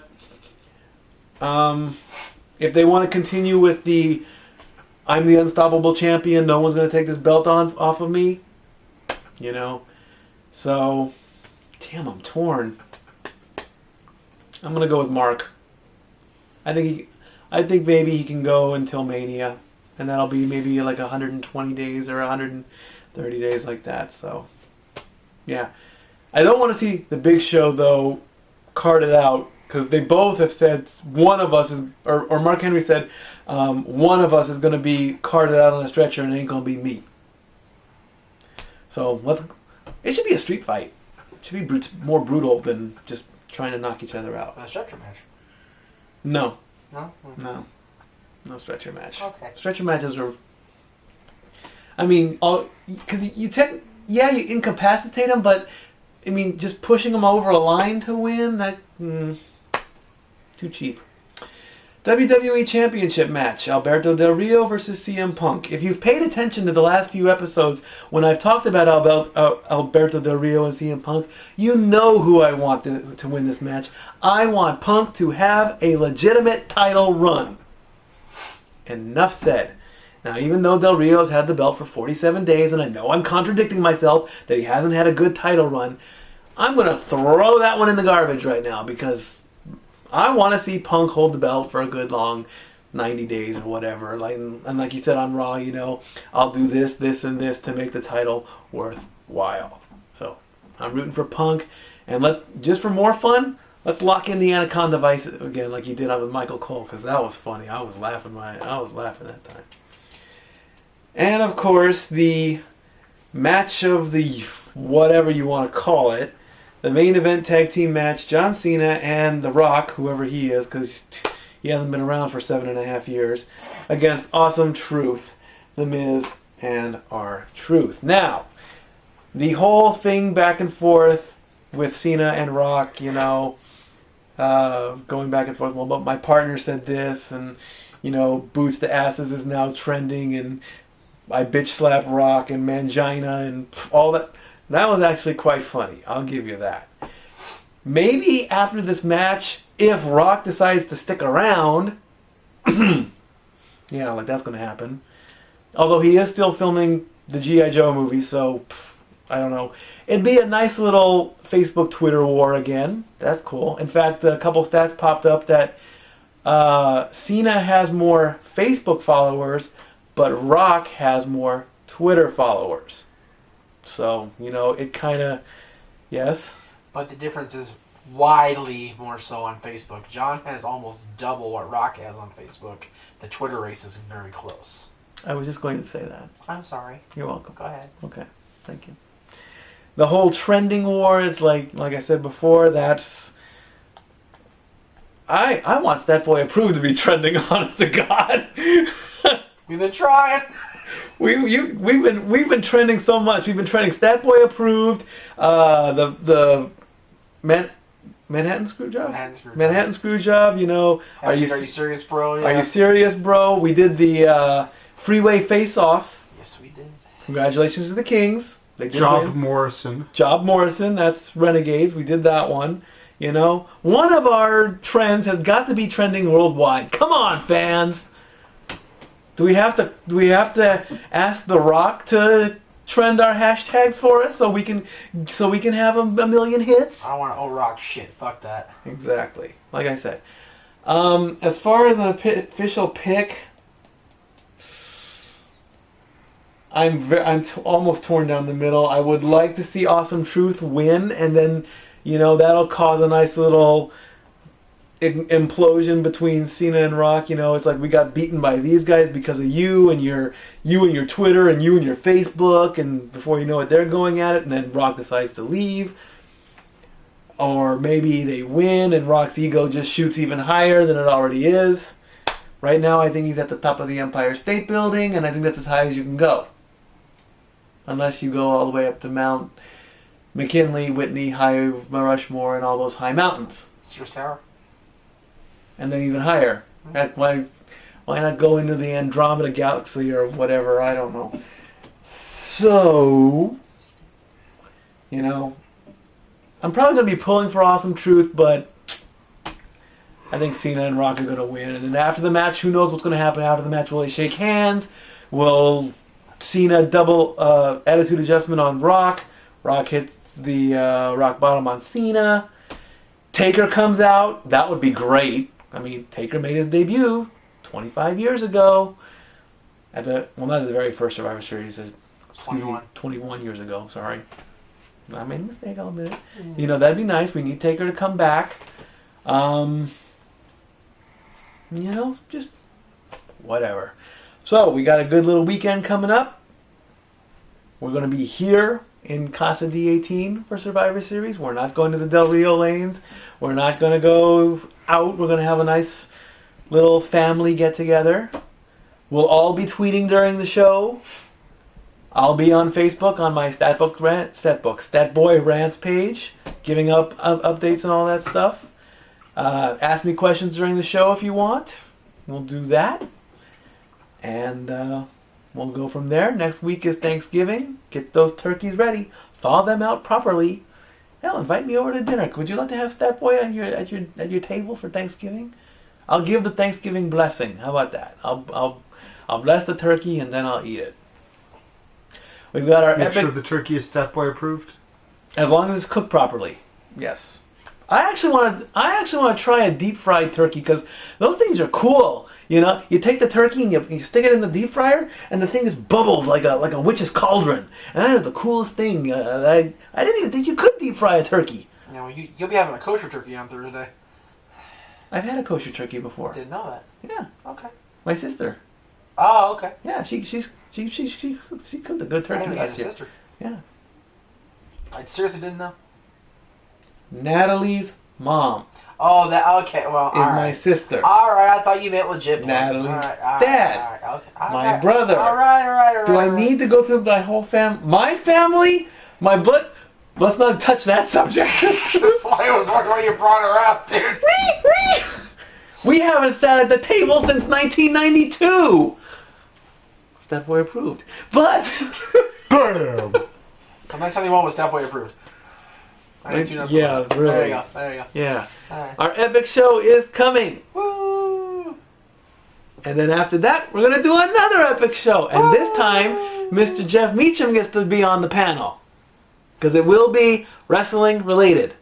If you remember what I talked about, and I can't, well then I've got a problem up here. But if I did talk about it, you know what it's going to be. If not, be prepared. The next epic show will be wrestling related. Okay? Amen. Cool. Alrighty then. We're done for now. Episode 19 is finished. Watch Survivor Series with us on Sunday. Follow our tweets. Follow our Facebooks. Statboy is out.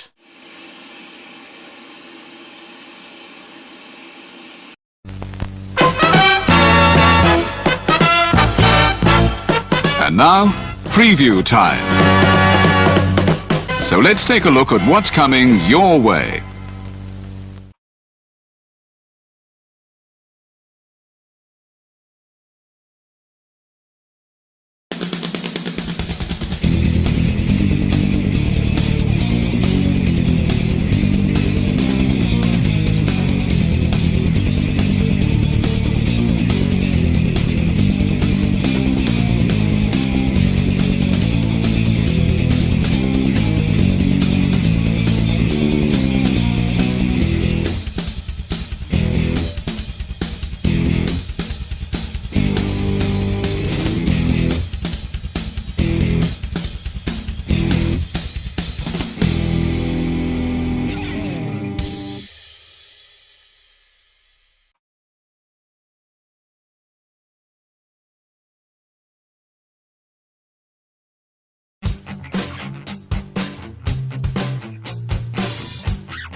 episode 19 of Dads on Wrestling, coming to you live from the Long Beach Clothing Company with your host, the Renegade of Wrestling, JJ Williams, and Mr. TW himself, Jeff Meacham.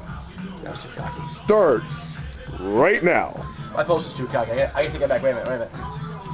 There we go. More goofy than cocky up there. There you go. I feel better now. I feel better. As the random announcer voice just said, welcome, ladies and gentlemen, to episode 19 of Dads on Wrestling, broadcasting live and direct from the Long Beach Clothing Company over here on the north side of Long Beach, Atlantic Avenue. Make sure you come by and check it out for all your Long Beach clothing needs. They got some great shit here, people. I mean, look. Check out the new one you just bought, dude. Yeah, I feel like Vanna White here on fucking Wheel of Fortune, showcasing all of the awesome merchandise. But yeah. Seriously, we came in to tape the show. We came to tape the show, and Jay sees this devil come out of the Long Beach Arena. We were like, damn, we got to get you that, dude. Seriously, that's dude, because awesome. you know my Yeah. kayfabe job works out of the convention center in the arena. So you know, I see a Long Beach Clothing Company shirt rocking the Long Beach Arena. I'm like, hey, I got to represent and have that shit. Exactly. But anyways. Episode 19, Long Beach Clothing Company. Our first thank you again. 2 episodes. Yeah, thank you for having us out here. We're here to bring you all of the information, all the hype, all the pluses, the pros, the cons of the WWE 2011 draft. Which means I walk up. Which means that's the end of our show for today. We'll see you next time. Everybody, that's right. No. Seriously though, the number 1 draft pick, we had a battle royal, 20 men. 10 from Raw, 10 from SmackDown. 2 from SmackDown. Big Show and Kofi Kingston survived, and SmackDown got John Cena. This was huge. Yeah, we were This was huge because John Cena has been on Raw for 6 years. He was drafted from SmackDown to Raw as the WWE champion. Back in 2005. It changed the scope of everything that WWE was about. It moved the world titles for the first time. Because up until that point, only the mid-carders had really been jockeyed around. True. You know? Nobody thought that anything drastic like that would happen on the draft. And the first draft pick was John Cena, and the first draft pick this year was John Cena. This was supposed to be huge.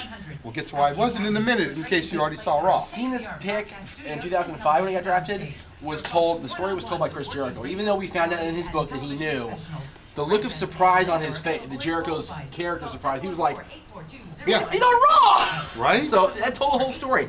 Monday night told the whole story too. SmackDown, the whole arena was like, oh my god. Oh my god. John Cena's going to the Sci-Fi Network. No! Anyway.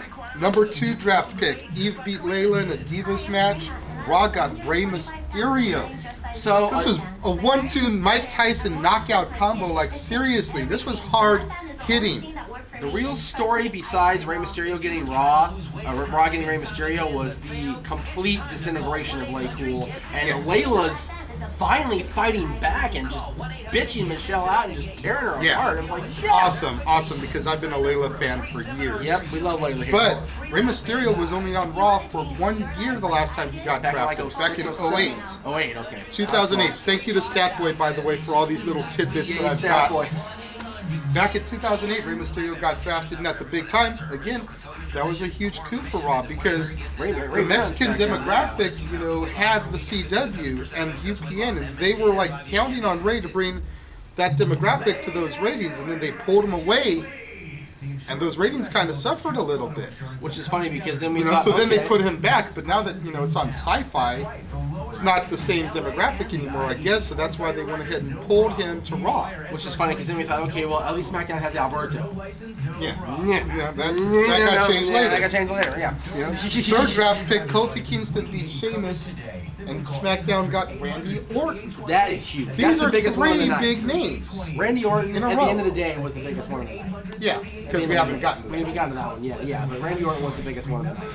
Then we had Randy Orton defeat Dolph Ziggler for 2 draft picks. For SmackDown, because he was on SmackDown by then. And SmackDown got Sin Cara and Mark Henry. Mark Henry, not a huge thing, whatever. Mark Henry never has been a huge Impact player ever since last year. Although, in all the years that Mark Henry has been on, he's only been drafted twice prior to this. He was drafted in the original draft, and he was drafted in the supplemental draft in the 08 to ECW. Which led him ECW, which made him ECW champion also. Those are the only 2 times in the entire history of the draft that Mark Henry has been drafted. Right, and then Sin Cara was a free agent, so No DQ said it was from Raw to SmackDown. No, it was from free agency to an assigned brand. To assigned brand. So that's good for SmackDown that they actually get Sin Cara at least. So, while Mark Henry may not be a huge name, it's a huge deal that in all the years they've done the draft, this is only the 3rd time he's moved. Right. That kind of says something about his personality and what he brings to the brand. True. 5th draft pick, or the 6th one technically, Rey Mysterio defeated Wade Barrett, which meant and Raw got 2 draft picks again. Yes. They got the Big Show and Alberto. 2 huge ones again. This is the 5th time that the Big Show was drafted, because Big Show was drafted back in 02 with the original brand, in 05, and then he's been drafted every year since 2009. The last 3 years he's been drafted every time. They pick can't the hell they want to do a show for the Big Show. Seriously. You can't. Everyone's question was, well, what does this do to the tag team titles? Well, the tag titles can be defended on both shows, so as long as Big Show and Kane still have the straps, they're still together. Which is also good because then we can have Big Show and Kane do singles matches, and then when it comes time for big matches like pay-per-views or a huge Raw or a huge SmackDown, they will come together. Exactly. It makes the tag titles actually worth waiting for, in my opinion. To an extent. I'm still kind of pissed off that they took the belts off of the core. True. But, it does make them a little bit more meaningful, because now people have to really work to get to them, because they're not going to be together all the time. Yeah, and plus the core's a mess anyway, so, Then the last match on Raw, Miz, Alberto Del Rio, and CM Punk defeated John Cena, Christian, and Mark Henry. For 1 draft pick for Raw. Hold on, before we get to that, Mark Henry turns heel and just annihilates everybody on his team. Including Cena, so, So SmackDown's John Cena got knocked down, and then the Raw pick was made. And John Cena is the Raw pick. Yeah. Let me just say how stupid this was. First of all, it was stupid for us in general because we went to the Tough Enough party and missed everything but the first 5 minutes of Raw and the last match of Raw. So we knew it was going to happen. Because Cena was in a SmackDown blue shirt, and then he comes up as a Raw pick. We're like, okay, he must have moved at some point along the line. Which we'll get into the Tough Enough viewing party in a little bit if we still have time. So we got to talk about our experiences on that. Yeah, definitely, because that was just a great time. But yeah, Cena being moved back and forth, the only person to ever go back and forth in one night, not the same year, is Triple H moved to SmackDown in 04 in the first draft lottery, and then Raw general manager Bischoff pleaded with general manager at the time, Kurt Angle, and got Booker and Dudley sent to SmackDown in exchange to get Triple but it H didn't back. happen in the same night. That's what I said, the same night. That's why I said the same year. It happened for the same draft year. It didn't happen the same night. Okay, all right, okay. That's all I'm trying to clarify. Okay, got it. Okay. Anyway, so this is the first time it happened in the same night. Yes. And was it really Which means that Triple H doesn't mean shit compared to John Cena. Damn. Damn, Hunter. Anyway. Go make another baby. Oh. Oh, do you want 4 big nosed girls walking? Got 3. I know, seriously. Those poor girls are in If they have trouble. Stephanie's breasts, I think it'll make up for having Hunter's nose. Just throwing that out. Well, you can always augment both, too. Lady Killer over here in the background is just shaking his head like, no, you didn't really know that. Only one thing, Stephanie's breasts are fake. So I said, you can always augment both. Yeah. You can always make the nose smaller and the boobs bigger. So anyway, John Cena was the big failure. Let's fail. John Cena was the big failure of the draft because, we all know that John Cena loves his home on Raw. He probably bitched to Vince backstage to get sent back to Raw. I heard that's exactly what happened. Cena, come on, SmackDown needs you. They just lost Edge. The only other huge thing they got in the draft was Randy Orton. SmackDown really could have used you back over there. And you sold out the company for your own ego. And then they lost even more in the supplemental draft, which we'll get to right now. Which we're getting to right now. The first move of the supplemental draft sent Bryan Danielson, because Bryan is his slave name. That's right. Bryan Danielson went to SmackDown, and I read on Twitter that Bryan is actually happy with this move. Just a side note, my Aaron told me that I'm getting so much flack for calling it slave name. Slave name. Maybe that's why Aaron isn't promoting our show. Maybe. Dad's on Wrestling, only on YouTube. Thursdays and sometimes Saturdays, depending on when we put the Listen damn to thing Martin and Eric from Tough Enough. They They'll tell know. you. They know. But yeah, so Brian is actually happy with this move. Which I read on means his if Twitter. he's happy, we're happy. Exactly. Jack Swagger went to Raw. That's huge. That's huge That's a for former Raw. world champion. You know, honestly, I think that's more huge for Swagger than it is for Raw because, yeah, Swagger's former world champion. Yes, he got his push on Raw and challenged for the world championship as a member of Raw before he became world champion a couple years back. But I don't think it's huge for Raw in the grand scope of things because all he's going to be is Michael Cole's match. Exactly. Let me turn my page here. The Great Khali went back to SmackDown. He was on SmackDown? Anyways, Jimmy Uso. That's right. The Usos went to SmackDown. We were going, oh great, another tag team split up. Super. Kelly came to Raw. Was she on what? You know, these couple of moves ain't anything huge right here. JTG came to Raw. JTG hasn't been anything since they broke up Prime Time. Alicia Fox went to SmackDown. William Regal went to SmackDown. That, in the grand scheme of things, is kind of huge. It could be. Because SmackDown is struggling with main event talent, so I could maybe see Regal getting an IC or a US push again. I was going to say, it would have been funny if we had Regal challenge Sheamus to the US title. It made no sense whatsoever. Yoshitatsu's on SmackDown. He got drafted from Superstars. That's right. Zack Ryder didn't move like we wanted to. I know. I'm sorry, Zack. But Oh, Yoshitatsu got drafted from Superstars to SmackDown. Yeah, Yoshi. You know, now he needs to just go pick up Mario, eat a couple mushrooms, and maybe he'll actually be relevant again. Eat a couple mushrooms. It's a video game reference, Jeff. Desert Wrestling does not advocate drug use or any sort of paraphernalia activity on this show. I'm just going to throw that out. Ow. Drew But in here you never McIntyre. know. Anyway. Drew McIntyre went to Raw. That is huge. big. I don't care what anybody says about Drew McIntyre's stock in the company at this point. He's a big player. Yes, he very much is, and I'm hoping that he'll be in Money in the Bank in a few months for a title shot. That would be freaking awesome. Please. Nobody expected The Miz to win Money in the Bank. I think Drew winning Money in the Bank right now would be huge. I would argue that nobody expected Miz to cash in successfully. Winning was not the issue. It was successful though, because cashing he was in. in there against Randy Orton. He was in there against CM. He was in there against guys that had already been world champion. Yeah, he was in there against top tier talent that everybody assumed would get it. I always think. And then here comes Smarmy Miz.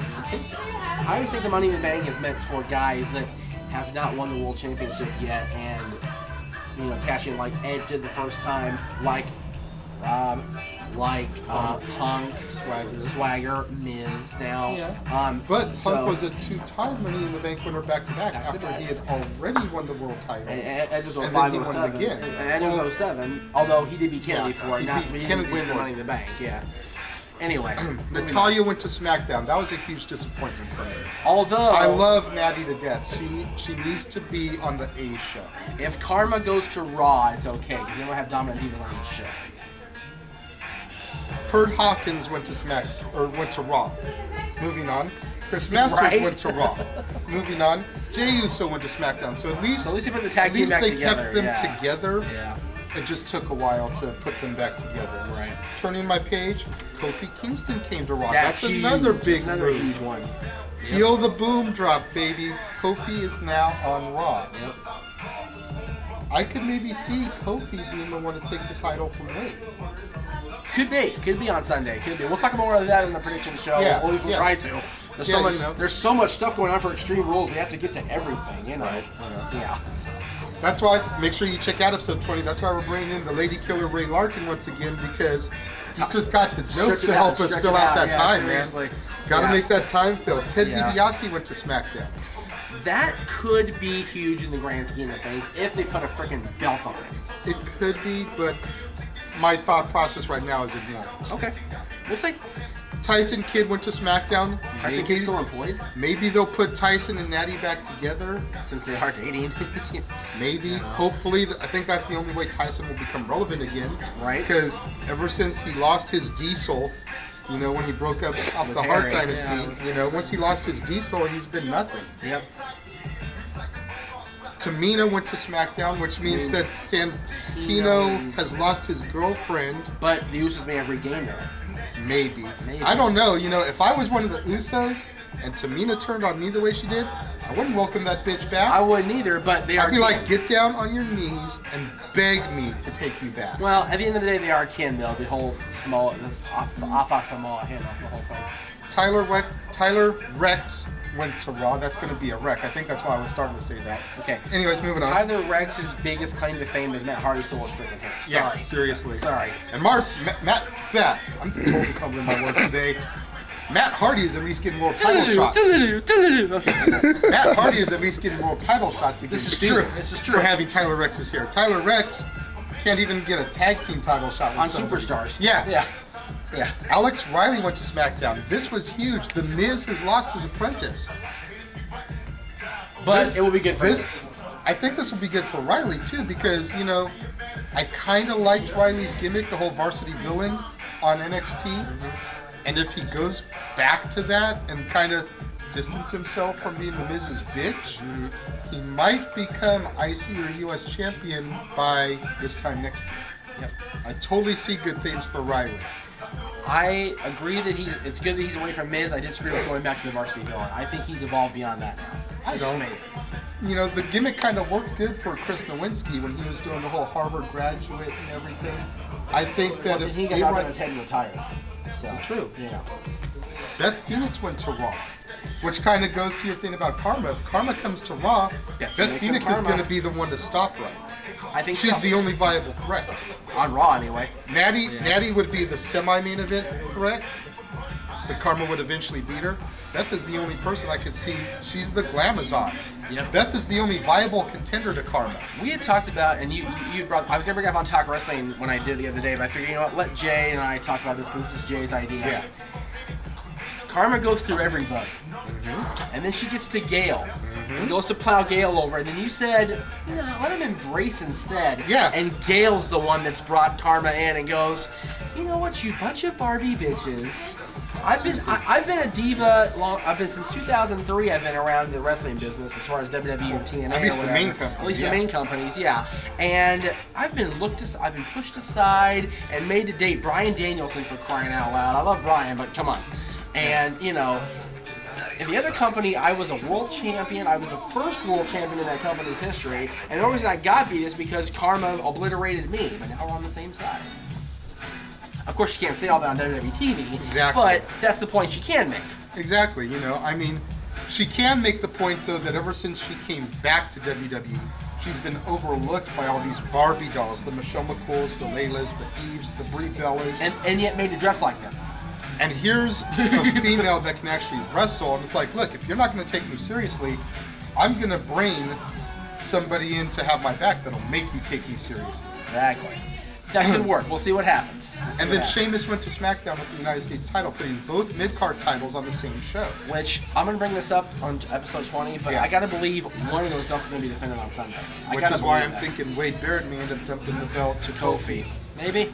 You know, because they still had a little bit of a rivalry going on SmackDown, so it would make sense to make that match, and then since Kofi's gone to Raw, just let the IC title go with it. Makes sense to me. Those belts started on those shows anyway. US was on SmackDown, IC was on Raw. Stephanie brought the US title back after 2 years, so. You know, End of the notes. That's it for the notes. Real quickly, before we wrap up, we want to talk a little bit about our experience in Frisco's with the Tough Enough viewing party. All in all, I'd say it was a decent night. It was. We got some good promos cut for you. You can check those out now on the YouTube, youtube.com/Renegade of Wrestling. With Eric Watts. Yes, one with Eric and one with Martin. And we asked AJ, and AJ very respectfully said, you know what, not sure if I can do that because of the whole WWE thing. And, you know, we respected that. Yeah. Mainly because he bought me a shot of liquor. Yeah, you know, Jeff got made up for it, you know. He asked me if I wanted to drink, and, you know, conditions won't allow me to. Straight edge, baby, straight edge. But I am far from it, so Jeff was able to take him up on the offer. I was good to go. Jeff was feeling lovely the whole rest of the night. But, you know, I was feeling good. Overall, the night was good. The superstars that were there were more than friendly, more than willing to hang out and we talk got to see our friend Johnny Yuma from Mach 1 and from NWA. Yes. We got to see Top Gun Talwar. Top Gun Talwar appeared from obscurity. Seriously, like, he dug out of the hole that Bin Laden was hiding in, to come and make a cameo appearance. Why you say it like that? You guys Top Gun look like one? No. It's all in good fun. We love you, Top Gun. You know, take us to the danger zone again, man. Ah, damn it! And then Mikey O'Shea. Mikey O'Shea comes from in. NWA. From NWA in Mach 1, we got to see him, even though he didn't really remember me. He even asked me, he goes, why can't you have Johnny Yuma and Mikey O'Shea to plug NoDQ.com? I'm like, I'm not plugging NoDQ. Oh. Well, I'm going to get back to my drinks then. I'm like, all right, then there you go. But, you know, Frisco's didn't really know how to handle the party. We got there about 5:45. We caught the tail end of Tough Enough. That wasn't supposed to start till 8 o'clock, so we had that spoiled. We caught the beginning of Raw. First Raw, but we didn't finish the Battle Royal, so we had no idea who the first pick was, although we did later. Yeah. Then, you know, they cut it to a basketball game. And then they cut back at the very end, so we see Cena in a blue shirt. We see he gets drafted. That kind of spoiled everything. Yep. We ended up saying, you know, fuck this and leaving, but the atmosphere was good. Then we got all this free stuff. The atmosphere was good. The party was good. Frisco just needs to plan better. Frisco needs to plan better, but we love Frisco's anyway, and we'll be back here in the future. And we'll also be back at Long Beach Clothing Company. Hopefully next month for another prediction show. Whatever pay-per-view is coming up next, I forget. But we will see you at that show here, and more shows in the coming weeks on Dads on Wrestling.